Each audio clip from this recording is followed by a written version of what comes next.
जी जय गुरु जी। गुरु जी के चरण कमलों में सादर वंदन। ओम नमः शिवाय, शिव जी सदा सहाय। ओम नमः शिवाय, गुरु जी सदा सहाय। स्वागत है प्यारी साध संगत जी का दिव्य आभा के इस सेशन में। गुरु जी के निर्देशों पर आधारित ग्रंथ द लाइट ऑफ डिविनिटी का हिंदी अनुवाद है दिव्य आभा नाम की ये पुस्तक।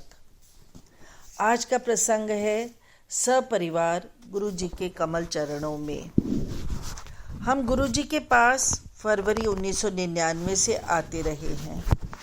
हमने गुरु जी की प्रतिभाओं और कृपा के बारे में बहुत सुना था, किंतु जब उनके दर्शन हुए तो हमारी आशा से अधिक। सबसे पहले मेरी पत्नी लाभान्वित हुई। वह पेट के निचले भाग और पीठ में किसी ऐसे रोग से ग्रस्त थीं जिसका निदान नहीं हो पा रहा था और उनकी वेदना बढ़ती चली जा रही थी। उसने गुरुजी से प्रार्थना की जिससे वह उनके दर्शनों के लिए आ सके। एक दिन उनके समक्ष बैठे हुए उसे अपने शरीर में उस रोगग्रस्त स्थान पर सिरहन का आभास हुआ। उस दिन के उपरांत अब तक उसे कभी पीड़ा नहीं हुई। मेरे बच्चों को भी गुरु कृपा का सौभाग्य मिला। मेरी बेटी पढ़ाई में अच्छी नहीं थी। 10वीं कक्षा में वह द्वितीय श्रेणी में उत्तीर्ण हुई, पर 12वीं कक्षा में गुरुजी उसके साथ थे और उसे उसमें उत्तम अंक प्राप्त हुए। इंद्रप्रस्थ महाविद्यालय में कानून के 5 वर्षीय पाठ्यक्रम की प्रवेश परीक्षा में भी उसे अति उच्च स्थान प्राप्त हुआ। अध्ययन के अंतिम वर्ष में उसे अपना प्रशिक्षण एक अति विशिष्ट कानून संस्था के साथ करने का मौका मिला। अब वह अति उत्तम स्थान पर कार्यरत है। मेरे पुत्र की समस्या भिन्न प्रकार की थी। वह उग्र स्वभाव का था और किसी का कहना नहीं मानता था। उसका अध्ययन में मन नहीं लगता था। हम सब उसके बारे में चिंतित रहते थे।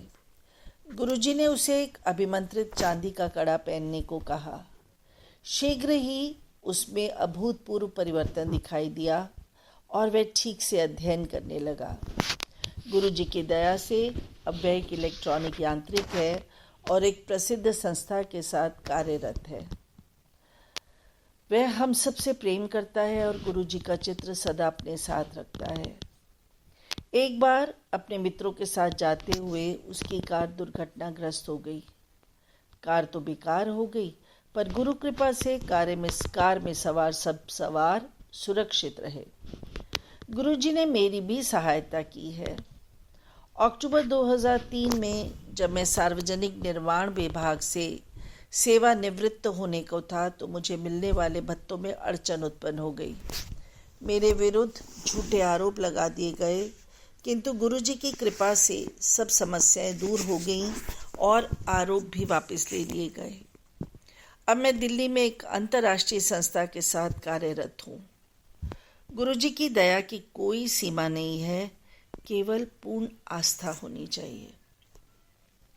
गुरु नानक के दर्शन।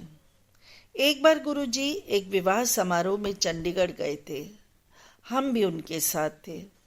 उन्होंने हमें स्वर्गीय श्री गिल के घर जाने का आदेश दिया। उनका घर गुरुजी के मंदिर की भांति ही सजा हुआ था। गुरुजी के जीवनाकार चित्र और मंदिर के प्रतिरूप में सजे भवन में दिव्यता झलक रही थी। वहीं पर गुरुजी के एक चित्र को देखते हुए उनके मस्तक में गुरु नानक का चेहरा दिखाई दिया। हमें पता लगा कि गुरुजी वहां पर कुछ घंटे ही रहे थे। पूरे वातावरण में गुरुजी की सुगंध आ रही थी। एक अन्य अवसर पर जब मेरी पत्नी गुरुजी के समक्ष ध्यान मुद्रा में थी तो उसे गुरुजी के हाथ में पकड़े हुए ग्लास में सर्प दिखाई दिया। आज भी हम उन्हें अपने आसपास अनुभव करते हैं, जैसे वे हमें अपना आशीष और सुरक्षा दे रहे हों। उनकी शरण में आए हुए भक्तों की बढ़ती हुई संख्या देखकर अति प्रसन्नता होती है।